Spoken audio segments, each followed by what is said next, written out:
Hello बच्चों, कैसे हो? होप सो आप लोग अच्छे होंगे। एंड सॉरी यार, काफी दिनों के बाद मैं दोबारा आप लोगों के लिए मैं वीडियो डाल रहा हूँ। बट किसी कारणवश मैं रेगुलर नहीं हो पा रहा था। बट बिलीव मी, अब आ गया हूँ। अब कंटिन्यूअसली मैं वीडियो डालता रहूंगा। आप लोग का रिक्वेस्ट आ रहा था, मैं देख रहा था, बट मैं डाल नहीं पा रहा था। बट अब इंतजार ये हरी खत्म हो गई। अब आज से आप लोगों के लिए वीडियो मैं डालता रहूंगा। एटलीस्ट हर एक अल्टरनेट डे पे एक वीडियो आप लोगों के लिए डाला जाएगा। तो मैं अपूर्व सिन्हा, आप लोग देख रहे हैं सार्थ एकेडमी पे। और मेरा रिक्वेस्ट है कि अगर चैनल बढ़िया लगता हो, आप लोग का मेरा वीडियो बढ़िया लगता हो, तो रिक्वेस्ट है मेरा आपसे कि आप इसको सब्सक्राइब करें, लाइक करें एंड शेयर करना ना भूलें। ताकि आप लोग जितना ज्यादा शेयर करेंगे, जितना ज्यादा लाइक्स आप लोग का आएगा, उतना अच्छा से अच्छा वीडियो मैं डालता रहूंगा, उतना ज्यादा मोटिवेशन मिलेगा। मैं आप लोगों के लिए कुछ ना कुछ नया लाता रहूंगा, नए नए क्वेश्चंस लाता रहूंगा, वैसे क्वेश्चंस लाता रहूंगा जो एग्जाम में पूछे गए हैं, जिनका फिर एक्सपेक्टेशन ज्यादा है आने का।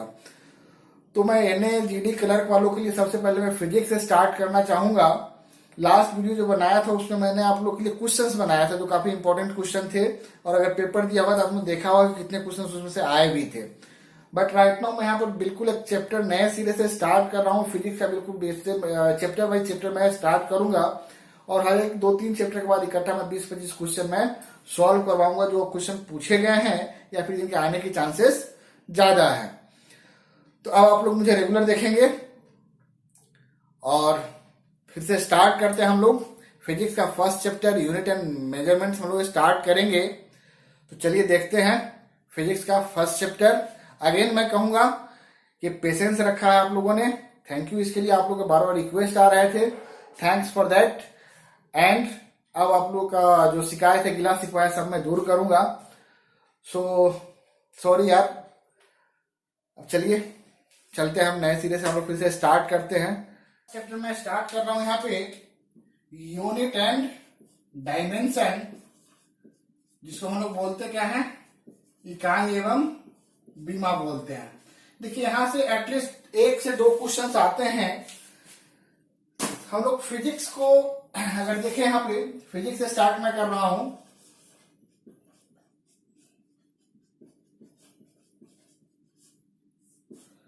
देखिए किसी भी फिजिकल क्वांटिटी को, कोई भी भौतिक राशि अगर है तो उसका क्या होगा, एक यूनिट होगा। उस यूनिट के बारे में पूछा जाएगा, उसका क्या डायमेंशंस होते हैं, उसके रिगार्डिंग आपसे क्वेश्चंस पूछे जाते हैं। तो किसी भी फिजिकल क्वांटिटी को मेजर करने के लिए यूनिट की रिक्वायरमेंट होती है। उसको हम लोग क्या कहते हैं, यूनिट कहेंगे या इकाई कहेंगे। जैसे मान लो कि मैं कहता हूं कि फिजिक्स में 2 तरह के होते हैं यूनिट। एक फंडामेंटल यूनिट होते हैं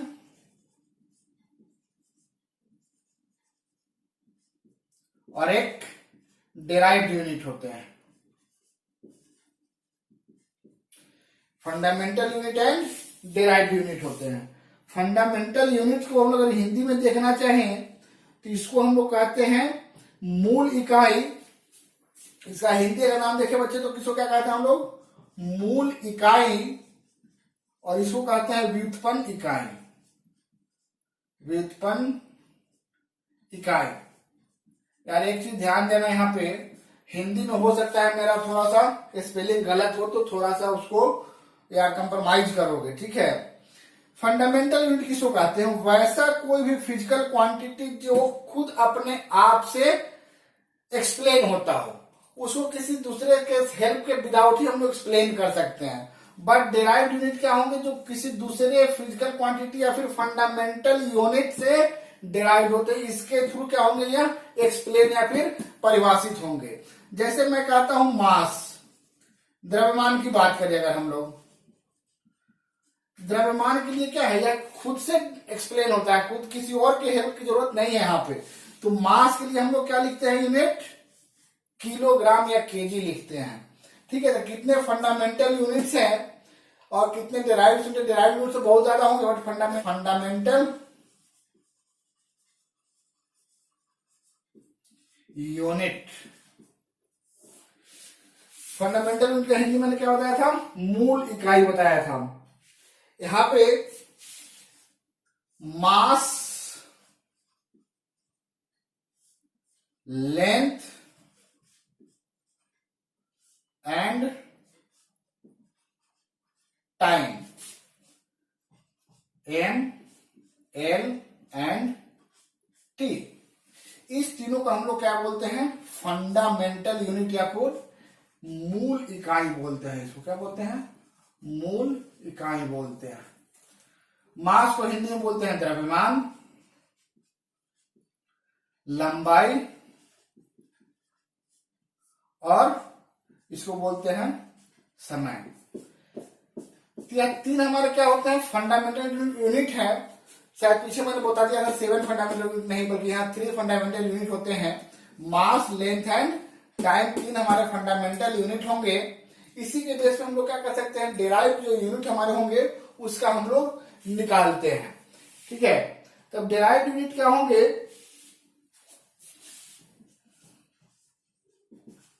डेराइव यूनिट मैंने बताया, इसको व्युत्पन्न इकाई बोलते हैं इसको। यह क्या बताया मैंने कि those unit can describe with the help of fundamental unit. वैसा इकाई या वैसा फिजिकल क्वांटिटी जिसका एक्सप्लेनेशन हम लोग मूल इकाई के आधार के बिना हेल्प के नहीं कर सकते, उसको क्या बोलेंगे हम लोग? डिराइव्ड यूनिट बोलते हैं। जैसे डिराइव्ड यूनिट की बात करें अगर हम लोग, तो हम लोग कहेंगे मान लो वेलोसिटी की बात करते हैं। वेलोसिटी हिंदी में क्या बोलते हैं? इसको वेग बोलते हैं। तो वेलोसिटी पर हम लोग क्या लिखते हैं? Displacement upon time. तो देखो डिस्प्लेसमेंट किस चीज को दिखाता है? डिस्टेंस को दिखाता है। तो डिस्टेंस के लिए मैंने क्या लिखा है यहाँ पे? एल मतलब लेंथ, और टाइम के लिए तो टी लिखा हुआ है। तो इसका अगर लेंथ का यूनिट देखें तो हम लोग क्या लिखते हैं? मीटर, और टाइम के लिए क्या लिखते हैं? सेकेंड। अभी आगे मैं बताऊंगा इस सब के बारे में। तो मीटर पर सेकेंड। तो क्या हुआ? यह है जो हमारा डेराइव वेलोसिटी है, किसके हेल्प से है? इस तीनों के हेल्प से यह डेराइव हुआ है। इसलिए इसको क्या कहेंगे हम लोग? डेराइव्ड यूनिट, और इसको बोलते हैं फंडामेंटल यूनिट। तो देखो जो यूनिट है हमारे फंडामेंटल यूनिट, इसको एक्सपीरियंस करने का हमारे पास 3 मेथड है। मैं एक एक करके बताता हूं आपको, बहुत ज्यादा डिटेल में नहीं बताऊंगा। जहां से क्वेश्चंस आते हैं वही सब चीज मैं टच करना चाहूंगा। तो सिस्टम ऑफ यूनिट्स की बात करें अगर हम लोग, सिस्टम ऑफ यूनिट्स की, तो देखो कौन कौन सा सिस्टम है हमारे पास। एक सीजीएस सिस्टम है, एफपीएस सिस्टम है, एक एमकेएस सिस्टम है, और लेटेस्ट जो है वो है हमारा क्या? एसआई सिस्टम है। तो देखिए सीजीएस सिस्टम का फुल फॉर्म अगर हम लोग देखें तो क्या लिखेंगे? सेंटीमीटर या सेंटीग्राम और सेकेंड। यहां पर लिखेंगे foot, pound, second, metre, kilo, second. इसके बारे में मैं अभी और आगे बता रहा हूं। तो यहां देखिए एक चीज कि सीधे से सेंटी क्या है? यह हम लोग लेंथ के लिए बताते हैं, डिस्टेंस के लिए बताते हैं। ग्राम किसके लिए हम लोग बताते हैं? वेट के लिए, भार के लिए बताते हैं। और यह टाइम के लिए बताते हैं। यहां भी क्या होगा? लेंथ के लिए, मास के लिए, टाइम के लिए। Length, mass and time. तो उस समय जो प्रोमिनेंट तो वो अपने हिसाब से दिया था, बट ये क्या था कि यह जो लास्ट में सिस्टम आया वह सिस्टम इंटरनेशनली चलता है, बट यह क्या था? रीजनल वाइज चल रहा था। जैसे फूड पॉन्ड सिस्टम कहां पर होता है? ब्रिटिश में ज्यादा चल रहा था ये। लेकिन यह एक ऐसा सिस्टम बनाया गया जो थ्रू आउट द वर्ल्ड क्या हो? कॉमन हो। ठीक है, तो एसआई सिस्टम की बात अगर हम लोग करें, इसको कहते हैं इंटरनेशनल सिस्टम ऑफ यूनिट। इसका फुल फॉर्म देखें तो क्या लिखोगे हम लोग, इंटरनेशनल सिस्टम ऑफ यूनिट। इसी को हम लोग क्या बोलते हैं, एसआई सिस्टम बोलते हैं। तो एसआई सिस्टम में 7 बेसिक यूनिट दिए गए थे, 7 मूलभूत इकाई दिया गया था। वो 7 क्या क्या थे, ये इंपॉर्टेंट है, देख लीजिए आप लोग। मिटाता हूं मैं।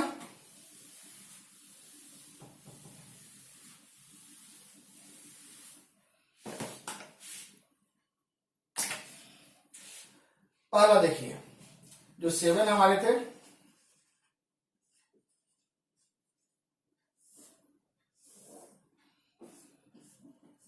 सात करके हम एक एक करके हम लोग देखेंगे।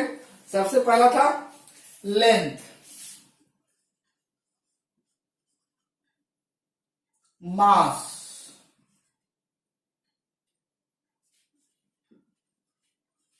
टाइम। ये देखा था आपने कि हमने क्या बताया था, ये फंडामेंटल में बताया था, मास, लेंथ एंड टाइम। इसके बाद क्या था, temperature, mass, length, time, temperature, current,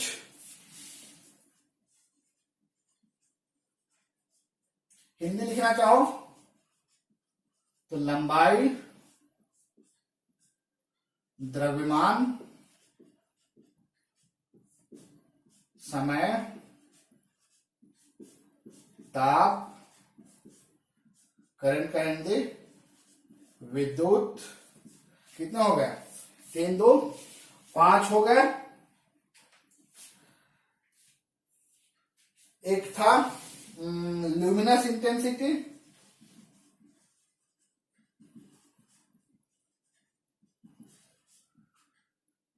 और एक लास्ट था अमाउंट ऑफ सबस्टांस। लास्ट क्या है, अमाउंट ऑफ सबस्टांस।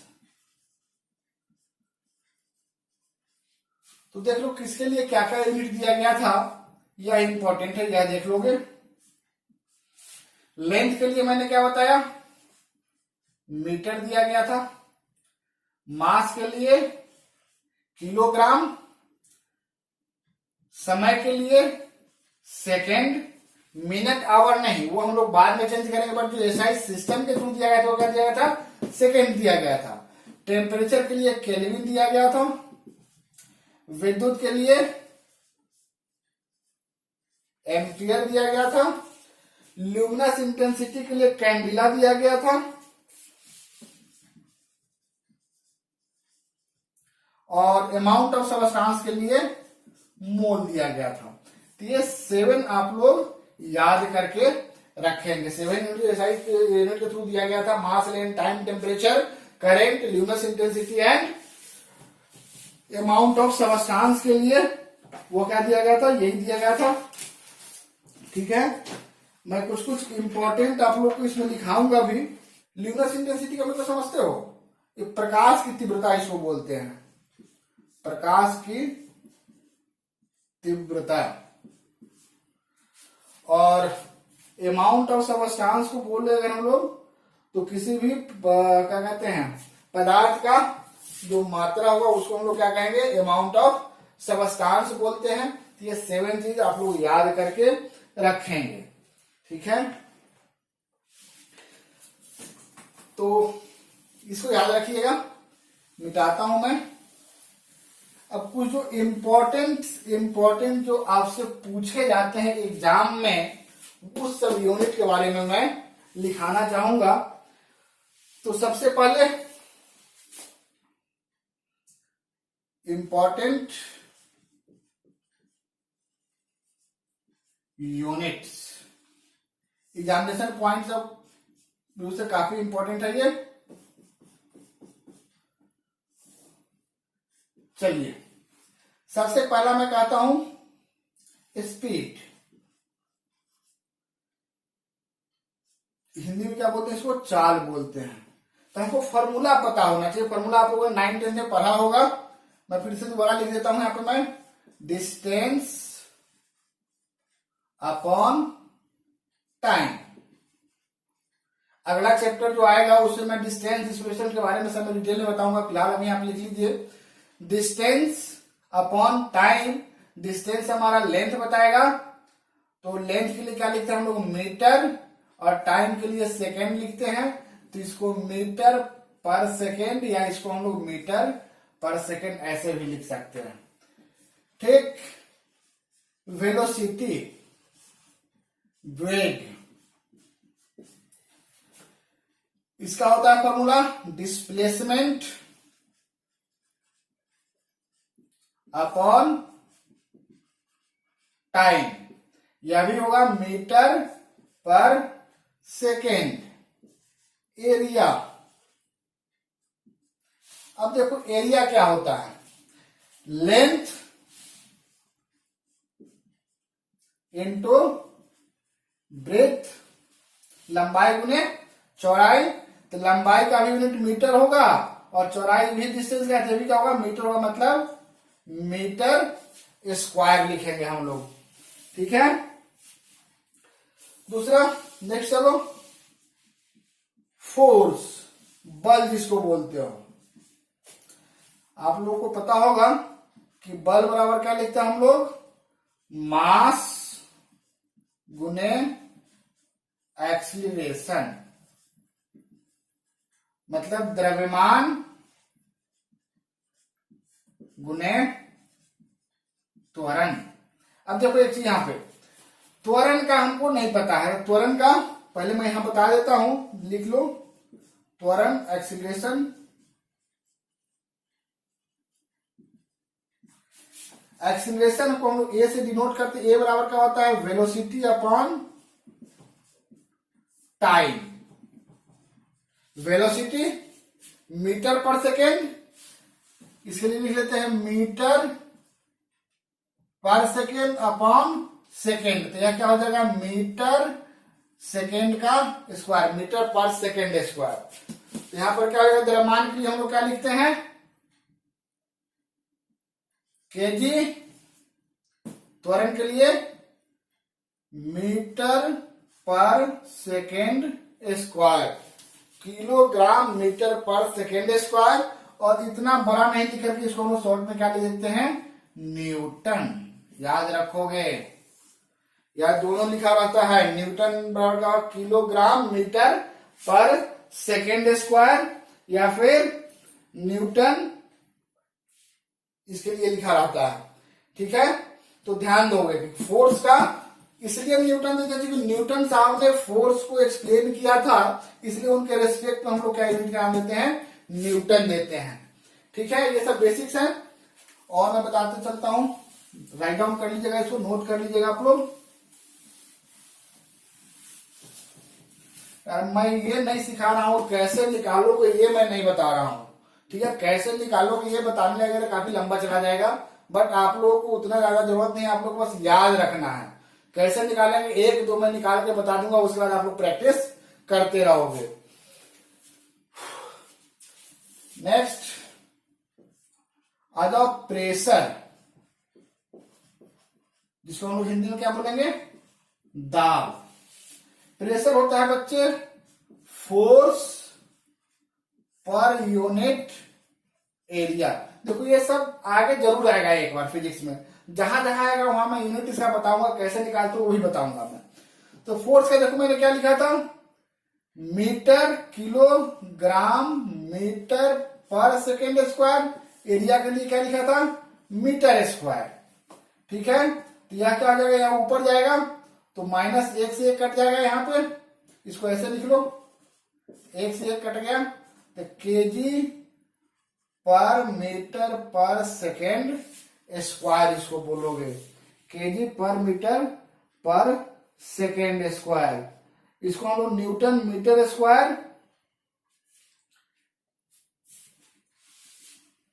या इसको पास्कल हम लोग बोलते हैं। क्या बोलते हैं, पास्कल बोलते हैं। याद रखोगे, कुछ गलत तो नहीं हुआ यार। फोर्स मास गुना एक्सीलरेशन और एरिया क्षेत्रफल मीटर स्क्वायर, तो एम से कट गया, किलोग्राम मीटर, ठीक है। अब आता है वर्क, कार्य। कार्य होता है बच्चे फोर्स गुने डिस्प्लेसमेंट, मतलब बल गुने विस्थापन। क्या आएगा? वर्क इसको बोलते हैं। तो बल का हमको पता है न्यूटन, विस्थापन डिस्टेंस, तो न्यूटन मीटर हो जाएगा। बल के लिए न्यूटन लिखा था, विस्थापन डिस्टेंस का है तो इसके लिए मीटर लिख दिया। न्यूटन मीटर को हम लोग क्या बोलते हैं? जूल।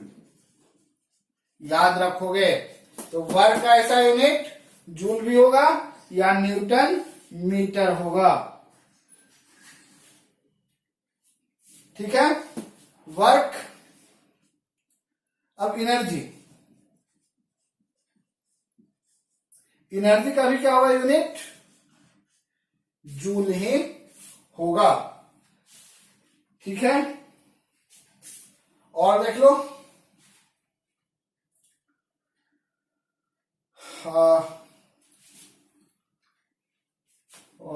फोर्स हो गया, वर्क हो गया, करंट का बता ही दिया था।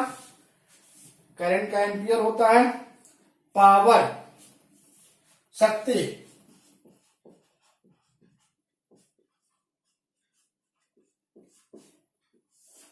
पावर क्या हो सकती, क्या पढ़े हो तुम लोग बताओगे? कार्य करने का जो दर होता है उसको क्या बोलते हैं? पावर बोलते हैं। मतलब वर्क अपॉन टाइम। दर की बात जहां कही आएगी टाइम से रिलेटेड होगा, याद रखोगे। वर्क का हम लोगों ने क्या लिखा था? जूल और सेकेंड, तो क्या हो जाएगा शक्ति का? जूल पर सेकेंड। पावर का क्या हो जाएगा? जूल पर सेकेंड।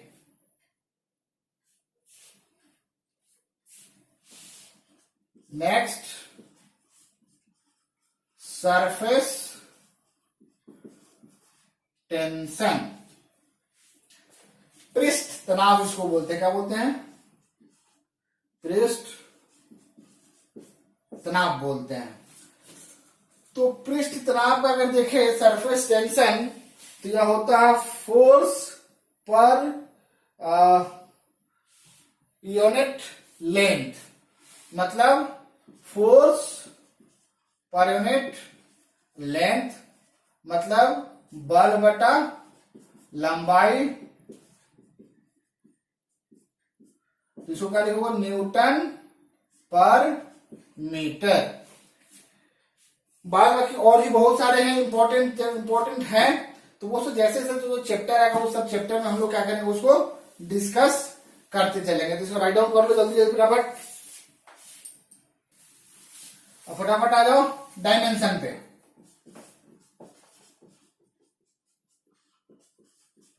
हिंदी में क्या बोलते हैं इसको? वीमा बोलते हैं। ठीक है। डायमेंशन निकालने के लिए हम लोग मास, लेंथ और टाइम, मेनली इसी तीन का हम लोग एप्लीकेशन करते हैं। बट करंट, जहां विद्युत धारा की बात आ जाएगी वहां हम लोग अलग से करंट के लिए भी हम लोग इस्तेमाल करेंगे एम्पियर। ए से डिनोट करते हैं, इसको हम लोग किसे करते हैं? मास से। इसको करेंगे एल से, इसको करते हैं टी से डिनोट। तो देखो बड़ा आसान सा है, मैं एक समझाता हूं, उसके बाद तुम लोग प्रैक्टिस करोगे। जैसे मैंने कहा वेलोसिटी की बात, वेग की बात, मैंने क्या लिखा था? Displacement upon time. डिस्प्लेसमेंट मतलब किससे है? लेंथ से रिलेटेड है, तो एल टाइम। तो इसको अगर हम लिखे वेलोसिटी को तो क्या लिखेंगे, एल टी का पावर -1, एल टी का पावर -1। देखो मैं फिर से बता रहा हूं, वेलोसिटी का फॉर्मूला मुझे पता है, अगर डिस्प्लेसमेंट अपॉन टाइम, तो डिस्प्लेसमेंट के लिए हम लोग क्या लिखते हैं, लेंथ। डिस्प्लेसमेंट क्या लेंथ बताता है, तो लेंथ के लिए एल लिखा बटे टाइम, तो बटे टी। अगर इसको करोगे तो टी ऊपर जाएगा तो माइनस पावर में आ जाएगा 1, तो इसका डायमेंशन क्या हो जाएगा वेलोसिटी का, एल टी -1। सिमिलरली एक्सीलरेशन की बात करें बच्चे, एक्सीलरेशन की बात करें तो हम लोग क्या लिखते हैं, फोर्स अपॉन मास, या दूसरा होता है वेलोसिटी अपॉन टाइम। तो देख लो, इससे दोनों से निकाल के देख लेंगे हम लोग। फोर्स का हम लोग क्या लिखते हैं, पहले इसको देख लो बाद में इसको देखते हैं। वेलोसिटी के लिए हम लोग क्या लिखते हैं बच्चे, एल टी -1 अपॉन टी, यहाँ एक पावर इधर जाएगा तो क्या जाएगा, पावर में -2 हो जाएंगे। इसीलिए हम लोग यूनिट क्या लिखते हैं, मीटर पर सेकेंड स्क्वायर। क्या लिखते हैं, मीटर पर सेकेंड स्क्वायर। अब देखो मैंने यहां पे लिखा फोर्स अपॉन मास, देख लो एक बार इससे भी आ जाएगा, force mass into acceleration. Force बराबर क्या होता है बच्चे, मास गुने एक्सीलरेशन अपॉन मास। तो किसका दे देगा यार, एक्सीलरेशन का दे देगा। ठीक है, तो फोर्स का अगर लिखना चाहोगे तो क्या होगा, मास इंटू एक्सीलरेशन कर दोगे, यहां से भी आ जाएगा। ठीक है, एक बड़ा इंपॉर्टेंट सा मैं बता रहा हूं, कई बार क्वेश्चन पूछ चुका है जी, इसको बोलते हैं यूनिवर्सल कांस्टेंट है ये, इसका नाम होता है ग्रेविटेशनल कांस्टेंट, ग्रेविटेशनल कांस्टेंट, गुरुत्वाकर्षण नियतांक बोलते हैं इसको, गुरुत्वाकर्षण नियतांक बोलते हैं। तो देखो न्यूटन साहब ने ग्रेविटेशन के लिए दिया था, एक लॉ दिया था, F बराबर G into m1m2 upon R square. देखो यार यह कहां से आया, जब मैं ग्रेविटेशन चैप्टर पढ़ाऊंगा वहां डिटेल में बताऊंगा इसके बारे में। ठीक है, तो अभी बस देख लो इसको। तो यहां से अगर G निकालना है हमको, तो G बराबर क्या हो जाएगा बच्चे, F into R square upon m1m2। M1 M2 क्या दिखाता है, दो रिजिड बॉडी को दिखा रहा है, मतलब दो बॉडी का मास दिखा रहा है। मान लो कि एक बॉडी या M है, M1 है, और दूसरा बॉडी M2 है, दोनों के बीच का डिस्टेंस क्या है हमारा, R है। तो R हमारा डिस्टेंस दिखा रहा है, M1 M2 मास दिखा रहा है। तो देख लो यहां से फोर्स क्या लिखो, मास गुना एक्सीलरेशन। मास के लिए M लिखते हैं, एक्सीलरेशन के लिए L T का पावर -2 लिखते हैं। ठीक है, इंटू आर स्क्वायर मतलब एल का पावर 2, m1 m2 मतलब m का पावर 2 लिखोगे।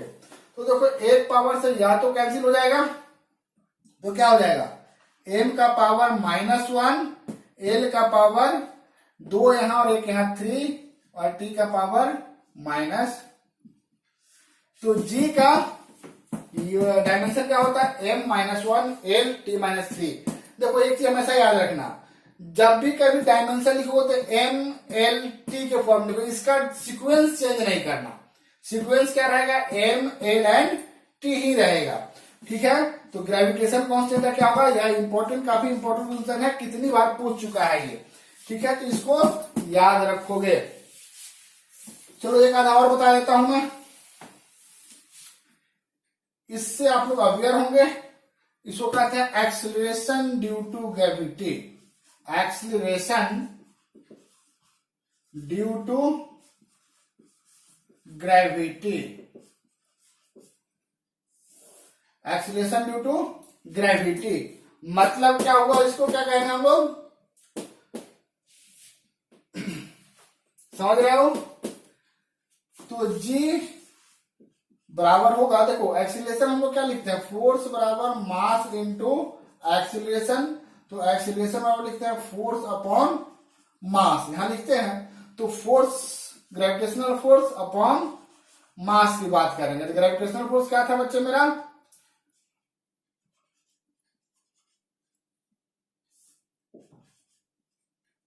गुने एम हो गया। तो एक एम से एक एम कट जाएगा, तो क्या हो जाएंगे जीएम अपॉन आर स्क्वायर। जी बराबर क्या हो जाएगा, जीएम अपॉन आर स्क्वायर। जी का वैल्यू जो मैंने अभी निकाला है वो डाल देना, एम डाल देना, आर का वैल्यू क्या डाल दोगे, एल का पावर 2 उससे निकाल लेना। तो फाइनली देखो तो क्या है, एक्सीलरेशन आएगा, एक्सीलरेशन लिखा भी हुआ है तो वही आएगा। ठीक है, तो ये क्या हो गया हमारे एक्सीलरेशन ड्यू टू ग्रेविटी, ये हमारा डायमेंशन निकालने का तरीका है।